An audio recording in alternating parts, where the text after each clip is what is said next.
What is going on? This is What Happened This Week.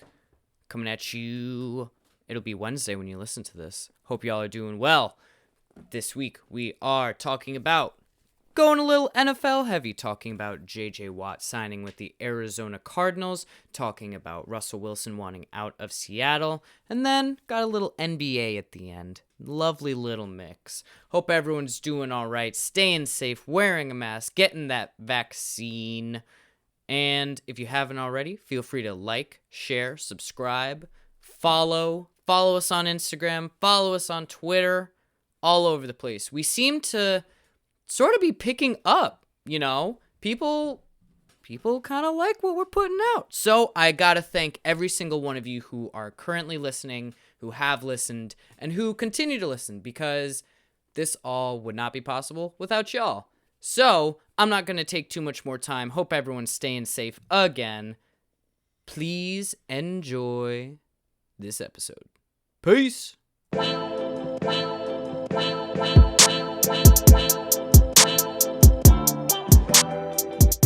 And we're back. I hope y'all enjoy the cold open sort of format we do, separate from our other podcasts, because I like it. Anyway, so first topic on the slate today.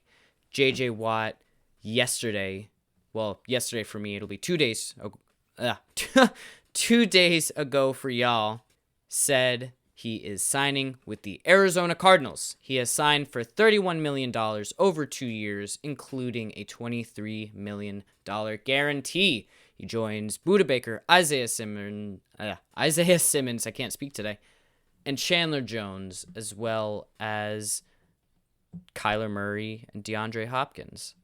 So, what does this mean? The Cardinals last year, they had a good defense, and it was more so their offense that let them down towards the end of the year. I'd probably say they had like a top 15, top 20 defense. So, are the Cardinals now good? So last year, they went 3-6 after their bye. And for people who don't know, a bye week is basically your week off in the NFL. You don't play anyone that week. You get to chill, blah, blah, blah, blah, blah. Players go on vacations, all that. So when the Cardinals went 3-6 down the stretch, one of those wins was a Hail Mary win, by the way. They literally, on the last play of the game, threw a Hail Mary. Kyler Murray threw it. Absolutely BS catch, because the Bills players were probably trying to intercept it. And, that's not great. And the other wins are against the Giants and the Eagles. Both not good football teams last year. So, I talked about how the offense had slowed down a little bit. And do you want to chalk it up to Kyler being injured? Maybe, yes. But this team needs to show more for me before I throw them into contender field. I will say, though, they were never out of games. The largest margin of defeat was only 17. So clearly this team shows that they can be good.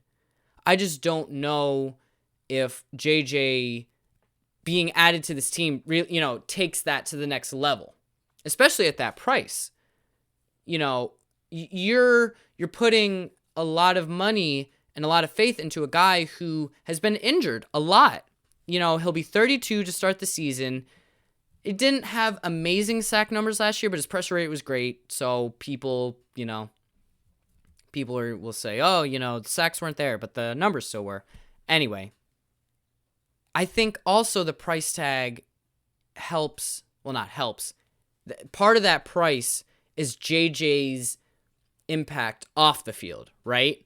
And his leadership off the field. And you're putting a lot of faith into him that it's going to be like, okay, I'm going to come in and I'm going to be a leader in this locker room. And I think overall, this move is very high ceiling, because J.J. Watt is a very high ceiling player. But it's also high risk given his injury history and price tag. You also, let's look at, I say 3 of the other teams he could have gone to. Packerland, Cleveland, and Buffalo.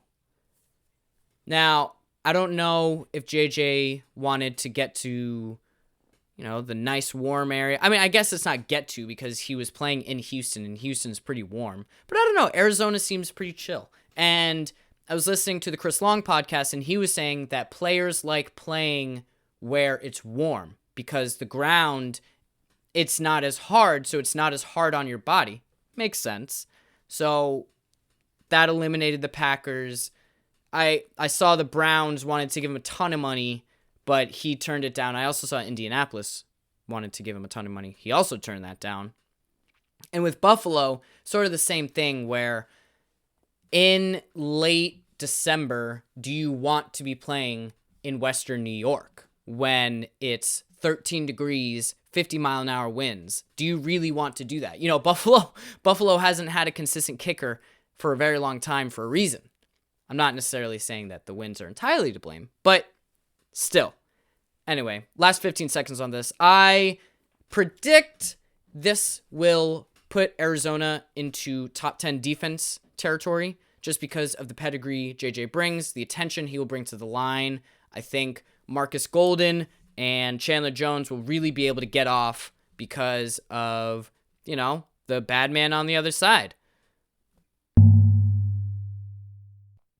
Next topic, talking about Russell Wilson wanting out of Seattle. Well, I shouldn't say that because he didn't ask for a trade expressly. If that's a word. I think I'm using that correctly. But it was framed as, but if you're going to trade me, he wants to go to New Orleans, Oakland, Chicago, or Dallas. He's had differences with Carroll and Hawks. Pete Carroll, who is the Seattle Seahawks head coach, he's had differences with him and Hawks management just in terms of the team's play calling and the long-term future of the team and the goals. So let me start off by saying that even hearing this out of Russell Wilson, who is very buttoned up, everything is calculated, everything is, it's not a mistake that this came out. So for me, I think that's a big sign that Russ is either trying to be like, all right, Seattle, let's get real or I'm out of here. So that's one part of it, right? And again, I think Russ either wants the Seahawks to act now or trade him. So what do I think makes more sense for Russ right now? Well, a trade, obviously. The Hawks owe the Jets, picks from the Jamal Adams trade. So, you want to talk about high-end line talent that you're now not going to be able to get because you don't have those picks, right? Okay. So then you think, all right, well, I over the cap has the Hawks at $11 million in cap room. I have in my notes. And so you look to free agency then. And okay, who's available as a free agent who could help Seattle? And the thing about Seattle's line is they're not terrible. They're more so just below average. And when you have a below average line with for people who don't know, I'm talking about the big guys who protect the quarterback up front, the offensive line. When you don't have a good offensive line and you have a mobile quarterback, you're going to be left in situations where your offensive linemen are getting beat because they don't know the angles that you're running at from side to side, and they don't have their eyes on you. So that leads to, especially on extended plays, that will lead to a player getting away and a player getting a sack because Russell Wilson isn't behind you now. He's all the way to your left. But you don't know that. So Trent Williams, who very serviceable tackle, I don't remember his name, but Scherf, I don't remember his first name. I probably should have written it down. I know everybody else's first names, but again, I'm just naming a couple of linemen that I think they could use because right now they don't have great offensive line play. And so, you might want to look at former Seahawk, Russell Okung, now a free agent, Taylor Moton. I think these are players that they're above average players, but I don't know if the Hawks have the cap room to sign at least two of them. I think maybe they gave two free agent guys small deals, but they kind of seem screwed, to be honest with you. Let me explain. So you start off with the division, right? And by the way, this is probably going to go over 5 minutes. I don't really care because I actually did a lot of research on this. So in their division, right, there are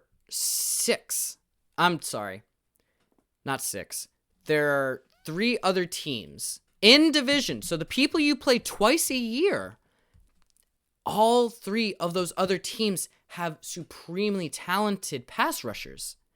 And when, again, for the people who don't know, pass rusher is another word for the big guy opposite the offensive lineman who wants to tackle the quarterback. Anyway, so you have these dominant pass rushers in San Francisco, in Los Angeles, in Arizona now that J.J. Watt has joined Chandler Jones. So it's like, okay, I have to see Aaron Donald twice, who is a defensive player of the year and literally one of the best interior offensive linemen ever, if not the best. You get to see Nick Bosa twice, who is coming off of an injury-riddled year where he tore his ACL, among other things. So he is going to come back with a fire. As I mentioned, J.J. Watt and Chandler Jones twice.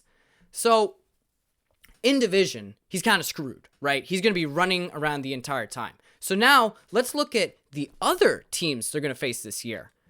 You get teams like Washington football team. You get teams like the Bears, the Packers. All of those teams have great pass rush as well as being solid in the back end, which is where the smaller non-opposite receivers are, if that makes sense for people who don't pay attention. So how the hell is Russ going to survive? You get this is next year alone. Aaron Donald twice, Nick Bosa twice, Watt and Jones twice, Cam Jordan and Marcus Davenport, Khalil Mack and Akeem Hicks, Chase Young and those boys in Washington, all those first rounders.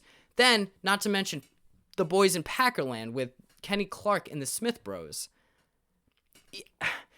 Russ has to play all of these studs. These are all very talented players with an O-line that is not good and doesn't appear to be getting much better. Russ also does not have a solid run game, which doesn't help with pass rush. So normally, you hand the ball off, and if you're a defensive lineman, you have to shift focus and be like, oh, nope, can't attack the quarterback, have to get the running back. And if you have a good running game, that helps alleviate some of the pressure put on by these guys, because then they have to keep in the back of their mind, okay, I have to make a concerted effort to stop the run now, not just tee off and try and get to the quarterback. So, if he is traded, what team would work best? In my opinion, it's got to be the Saints. It's got to be the Saints.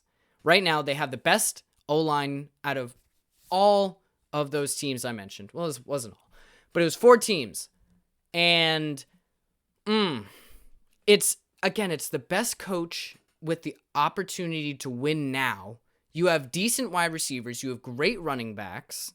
And I think he should be traded as soon as possible because the Hawks are wasting him. The Seahawks are good because of Russell Wilson. They don't have much behind him.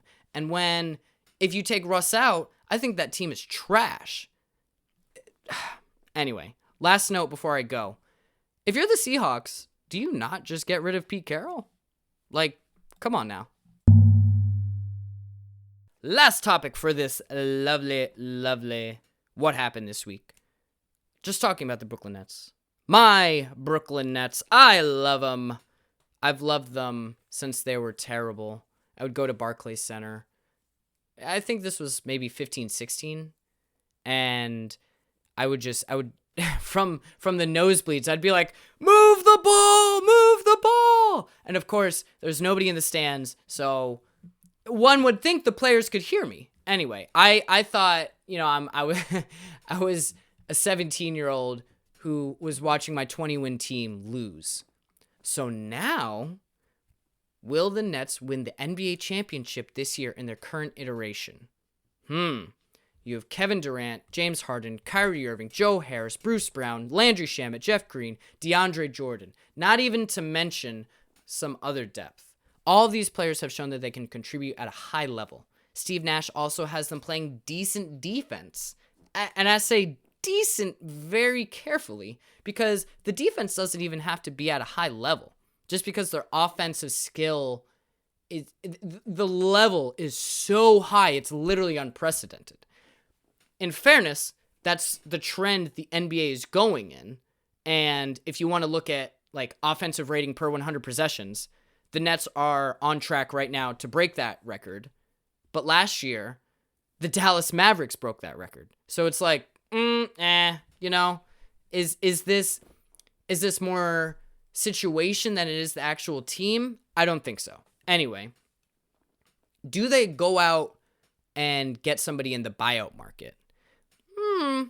So for people who don't know, buyout in the NBA is when you have a player who you don't want to have on your team anymore. So you're just like, okay, rather than paying you what we owe you this year, and then you become a free agent next year, let's just make you a free agent now, and we will set up sort of a payment plan going forward so that we can honor your contract and still have you out of here.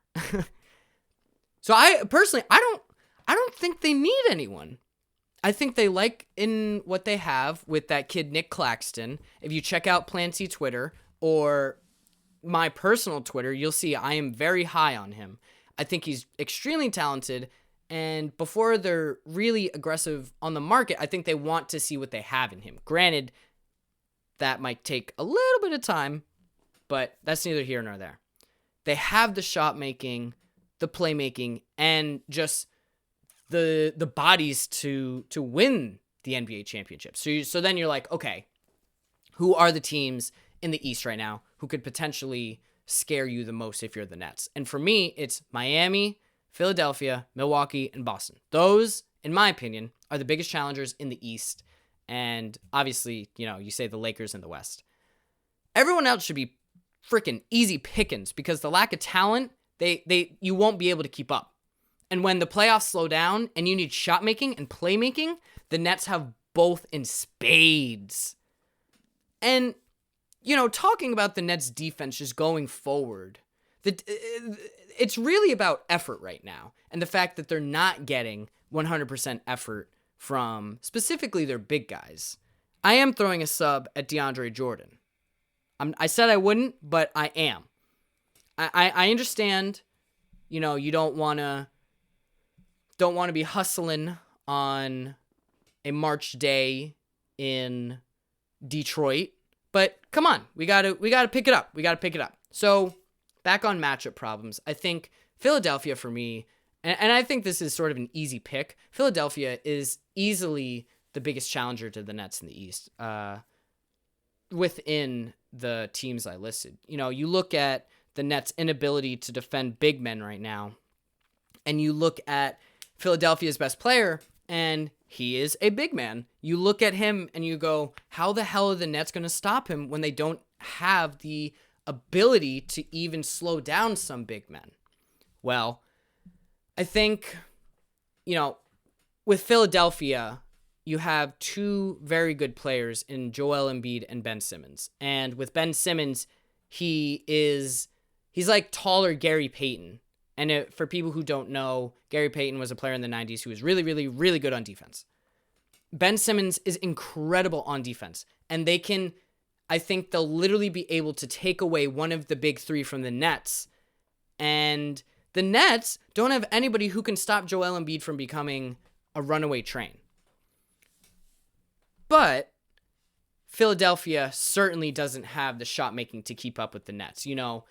Embiid would have to go for 40 a night, 50 a night to beat this team.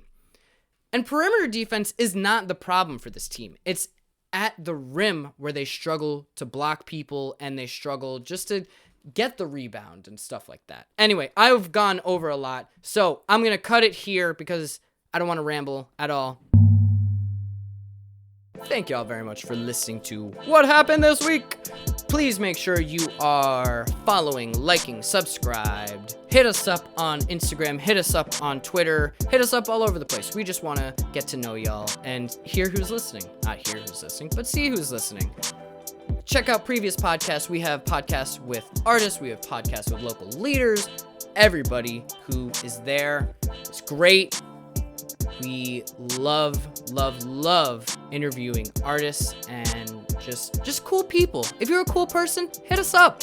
Come on the podcast. We've got a couple of interviews these next 2 weeks that I'm so excited for. One is an old high school friend of mine who has really just turned it up and sort of is just a larger than life personality. And I'm really excited for y'all to hear it. And then the week after that, we're having another friend of the pod come on, and he's a musical artist. He's a great rapper. And yeah, be sure to keep your eyes open for those.